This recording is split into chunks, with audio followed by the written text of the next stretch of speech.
Olá, meu nome é Elson Vidal Martins Júnior, eu sou professor de gastroenterologia da Universidade Metropolitana de Santos e diretor da Casa da Hepatite. Hoje nós vamos falar sobre o tratamento atual da hepatite C, com enfoque à incorporação do uso dos inibidores de protease. O tratamento da hepatite C, ele vem evoluindo nos últimos 20 anos. Então, inicialmente, nós tínhamos o uso somente do interferon, posteriormente foi incorporado o uso da ribavirina, e aí, no início dos anos 2000, em 2001, nós tivemos, então, o tratamento que até pouco tempo atrás era o uso do interferon pegilado associado à ribavirina.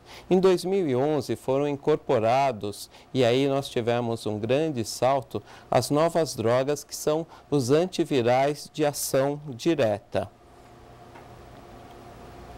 Então, com um maior entendimento do ciclo do vírus, foi permitido, então, o desenvolvimento de novas drogas, drogas que vão atuar, então, diretamente no vírus, no sítio, então, da região não estrutural NS3-4, que são os inibidores da protease, os inibidores da polimerase, que vão atuar na região não estrutural 5B, uma outra classe nova de drogas que está em desenvolvimento, que atuam na região não estrutural 5A, como o Daclastavir, e nós vamos ter também, num futuro próximo, os inibidores da ciclofilina.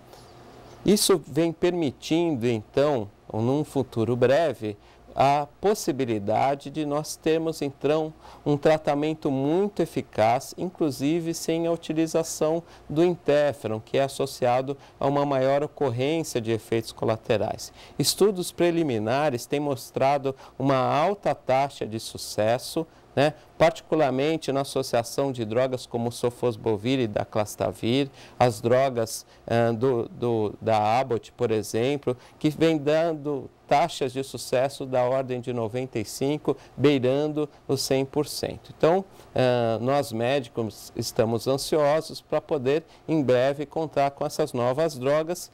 Porém, vale a pena ressaltar que esses estudos ainda estão em fase 2, fase 3 e devem, então, essas drogas estarem no mercado num período de 3 a 5 anos. Essas drogas estão sendo desenvolvidas para todos os genótipos 1 e os genótipos não 1, como os genótipos 2 e 3, e talvez para esses genótipos 2 e 3, essas drogas estejam disponíveis num futuro de 2 a 3 anos. Os últimos estudos na associação de sofosbuvir, por exemplo, associado à ribavirina, demonstraram nos pacientes virgens de tratamento taxas em torno de 95% chegando no 100%. Porém, naqueles pacientes que já tinham sido tratados anteriormente, que não responderam, então os previamente experimentados, e naqueles pacientes que têm cirrose, as taxas elas caíram, elas não foram tão satisfatórias, atingindo em torno de 60%. De qualquer maneira, a gente espera chegar em um ponto onde nós tenhamos um tratamento com a droga ideal, uma droga que tenha uma alta taxa de eficácia, que atue em todos os genótipos, que tenha um perfil de segurança favorável, com uma alta barreira genética para o desenvolvimento de resistência, que seja de uso oral, então sem interferon, com uma posologia adequada, que tenha um baixo período de tratamento, 12 a 16 semanas, que tenha pouca interação com outras drogas, que seja disponível para todos os pacientes, pacientes com doença mais avançada, como cirróticos, pacientes co-infectados com o vírus HIV e que tenham um custo acessível. Nós vamos comentar hoje, então, sobre os fatores preditivos da resposta viral, sobre o tratamento padrão novo, atual, que seriam os inibidores da protease associados ao interferon pegilado e à ribavirina, como fazer a avaliação pré-tratamento, o modelo de tratamento nos pacientes virgens de tratamento, nos pacientes previamente tratados e vamos comentar sobre o manejo dos efeitos adversos. Então, o tratamento da hepatite C, ele se tornou mais complexo com a incorporação dessas novas drogas. Nós temos, então, fatores que vão predizer a ocorrência, então, de uma maior ou menor resposta, fatores relacionados ao vírus, como o genótipo, a carga viral, relacionados ao hospedeiro, ao paciente, então, a etnia, fatores metabólicos, como a presença de diabetes, resistência insulínica, a idade, o grau de comprometimento hepático, de fibrose, a presença já de cirrose. Nós temos um fator genético que é, então, a avaliação do polimorfismo da interleucina 28B e nós temos que saber, então, a melhor seleção do tratamento, a duração do tempo de tratamento, a dose utilizada, reforçar a aderência desses pacientes e avaliar, então, a resposta, ou seja, a cinética do vírus ao longo do tratamento. Em relação a esse polimorfismo genético da interleucina 28, sabe-se que no cromossomo 19 existe uma região que codifica, então, por interferon lambda, que é responsável, então, pela resposta antiviral. Então, hoje nós sabemos, então, que os indivíduos que têm, por exemplo, um genótipo CC, vão ter uma melhor resposta virológica e isso pode ser avaliado, então, previamente à escolha do tratamento. Então, nós temos um perfil de pacientes que vão ter melhor resposta ao CC e aqueles com resposta virológica pior ao interferon, como o CT e o TT. Existem, então, desfechos terapêuticos comparáveis quando esse genótipo CC está presente entre caucasianos, negros e hispânicos, porém sabe-se que os indivíduos negros e hispânicos têm menor percentual deste genótipo CC. A presença, então, de um polimorfismo genético favorável está associado, inclusive, ao clareamento espontâneo da infecção. Indivíduos que têm o genótipo CC têm uma chance maior de, na presença da infecção aguda, não permanecer com a doença crônica. E a importância em termos de avaliação prognóstica no tratamento foi avaliada, por exemplo, no estudo IDEAL, que demonstrou que os indivíduos que tinham o genótipo CC tiveram uma taxa de resposta virológica sustentada da ordem de 80%. Então, o polimorfismo genético da interleucina 28B, ele é considerado dos fatores pré-tratamento, aquele que vai estar associado a um melhor desfecho em termos de tratamento. O tratamento padrão da hepatite C atualmente no genótipo 1, que é o genótipo mais prevalente, é uma associação do interferon pegilado e da ribavirina com o inibidor da protease, que pode ser o boceprevir ou o telaprevir. Tá? No consenso francês, por exemplo, pode-se considerar a incorporação, então, dessa metodologia da avaliação da interleucina 28 e verificar se o paciente tem um grau de fibrose pequeno e, caso isso aconteça, pode-se optar por um tratamento com interferon pegilado e ribavirina. Nos Estados Unidos, a consideração é que se faça o tratamento do genótipo 1 sempre com 3 medicamentos. O que a gente precisa, então, avaliar no nosso paciente quando formos, então, planejar o tratamento com um inibidor de protease? Saber o subtipo do genótipo 1, 1A ou 1B, a carga viral. Essa informação da interleucina 28B nós achamos bastante importante e interessante. Tá? Se o paciente já tratou anteriormente, saber como foi o comportamento da resposta viral, se ele foi um recidivante, um respondedor parcial ou um respondedor nulo. É importante nós termos o grau de fibrose através da biópsia ou através da elastografia hepática do FibroScan. Para os pacientes que fizeram uma biópsia já há algum tempo, há mais de 2, 3 anos, vale a pena a gente atualizar isso, preferencialmente com elastografia hepática. Avaliações laboratoriais, avaliação das comorbidades, saber quais medicamentos o paciente faz uso, porque nós podemos antecipar uma possível interação medicamentosa e ter um plano de ação para o manejo dos efeitos colaterais. Então é importante nós sabermos como, no caso de um tratamento prévio, se deu a resposta virológica. Se o paciente chegou a negativar e posteriormente ele recidivou, se ele teve um decréscimo da carga viral e depois com a suspensão do tratamento retornou, ou se em nenhum momento do tratamento houve uma redução da carga viral.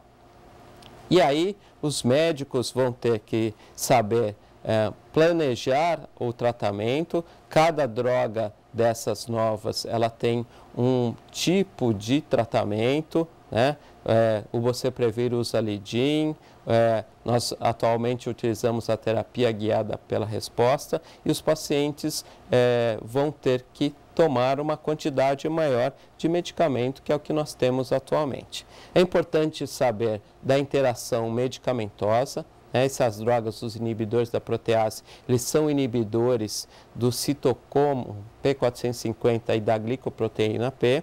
O Boceprevir é metabolizado pela aldocetoredutase e pelo citocromo P450 3A4 e o Telaprevir pelo citocromo P450 3A4. E isto vai estar associado a uma possibilidade grande de interação medicamentosa, visto que essas drogas, boa parte das drogas também é metabolizada por essa via. E é importante a gente consultar a bula e revisar os medicamentos utilizados. A gente recomenda a utilização desse site da Universidade de Liverpool, que pode nos fornecer informações bastante úteis acerca da interação medicamentosa. Em relação, então, ao tratamento nos pacientes virgens de tratamento com o Boceprevir. Então, como é que é feito esse tratamento? Os pacientes vão receber 4 comprimidos, então na dosagem de 800 mg, no intervalo de 7 a 9 horas, com alimento. O tratamento ele é administrado sempre com interferon pegilado e ribavirina. Existe, então, para a utilização do Boceprevir, um período de lead-in, ou seja, nas primeiras 4 semanas de tratamento só se emprega interferon pegilado e ribavirina, e aí a partir da 5ª semana de tratamento vai ser incorporado o Boceprevir. Se o paciente tiver uma carga viral negativa na 8ª semana, persistir na 12ª semana e na 24ª semana, o tratamento ele vai se estender até a 28ª semana. Se tivermos uma carga viral detectável na semana 8, mas indetectável na semana 24, nós estendemos o tratamento tríplice até a 36ª semana e depois fazemos interferon pegilado e ribavirina até a 48ª semana. Os pacientes cirróticos, eles devem receber o lead-in e o tratamento tríplice por 44 semanas. Se na 12ª semana nós tivermos uma carga viral maior do que 100 unidades internacionais por ml, devemos então interromper o tratamento como uma falha terapêutica. Este foi o estudo de avaliação do Boceprevir em pacientes virgens de tratamento. Então nós tivemos um salto da eficácia de 40% para próximo dos 70%, e isso também foi observado nos pacientes negros, um grande salto na taxa de eficácia.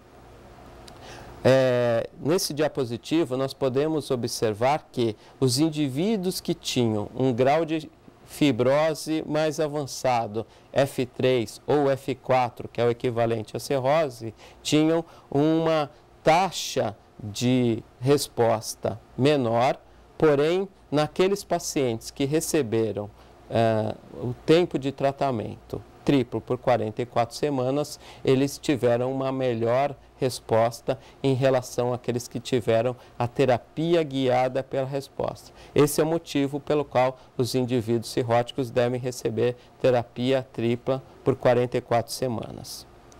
Em relação ao Lidin, quando nós tivermos uma redução da carga viral maior do que 1 logaritmo, então, na fase de Lidin, nós provavelmente vamos ter uma maior chance de resposta virológica sustentada, e isso é importante em termos até de que, caso você não tenha uma carga viral menor do que 1 logaritmo no decréscimo no Lidin, talvez você precise estender mais o tempo de tratamento. Em relação ao polimorfismo genético, nós podemos observar que os indivíduos CC têm uma taxa de resposta muito boa, da ordem de 80%, enquanto isso decai nos indivíduos CT e TT, porém, uma taxa significativamente maior do que comparado somente com interferon pegilado e ribavirina. Esses tratamentos novos, eles acrescem alguns efeitos colaterais no tratamento habitual. Então, em relação ao Boceprevir, foram observados maiores taxas de anemia, de neutropenia, então um decréscimo dos glóbulos brancos, e digeusia, que seria uma alteração no paladar em relação ao grupo que fez uso somente de interferon pegilado e ribavirina.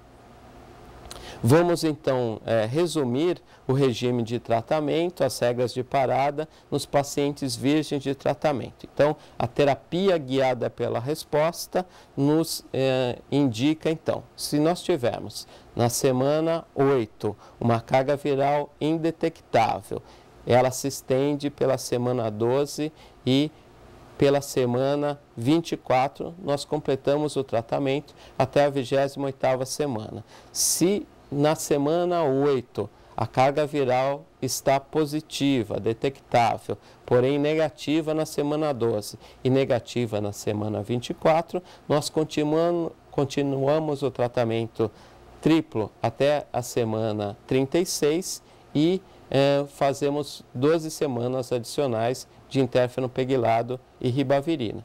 E se a carga viral estiver positiva, acima de 100 unidades, na semana 12, nós interrompemos todo o tratamento como uma falha de resposta.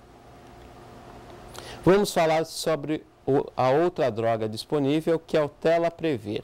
Tá? O Telaprevir, então, ele é administrado em 2 comprimidos, fazendo, então, 750 miligramas, com intervalo de 8 horas e sempre com alimento, pelo menos 20 gramas de gordura. Existe a possibilidade também de nós tratarmos os pacientes com 3 comprimidos a cada 12 horas com a mesma eficácia. Isso vai favorecer, então, a aderência ao tratamento. O tratamento com o Telaprevir, ele se inicia, então, com o interferon pegilado e a ribavirina, tá? Por um período inicial de 12 semanas. E aí nós vamos avaliar a resposta virológica para determinar o tempo total de tratamento. Nos pacientes virgens de tratamento, se nós tivermos uma carga viral negativa na semana 4 e na semana 12, nós vamos estender o tratamento por mais 12 semanas, com tempo total de tratamento, então, de 24 semanas. Se nós tivermos uma carga viral positiva, detectável, porém menor do que 1000 unidades, na semana 4 ou na semana 12, nós vamos estender o tratamento por mais 36 semanas com a terapia dupla com interferon pegilado e ribavirina. Pacientes que sejam cirróticos compensados, eles devem receber, então, o período total de tratamento de 48 semanas, 12 semanas de terapia dupla e de terapia tripla e mais 36 semanas de terapia dupla. Esse é o estudo Advance, que demonstrou então um salto, um ganho importante na resposta virológica de 44% para 75% dos indivíduos da terapia dupla para a terapia tripla com o Telaprevir. Não houve diferença na resposta virológica em relação ao gênero, em relação ao subtipo isso não foi estatisticamente significante e nem tampouco a carga viral. Porém, os indivíduos com uma idade menor do que 45 anos tiveram uma resposta virológica bem superior àqueles com uma idade acima dos 45 anos.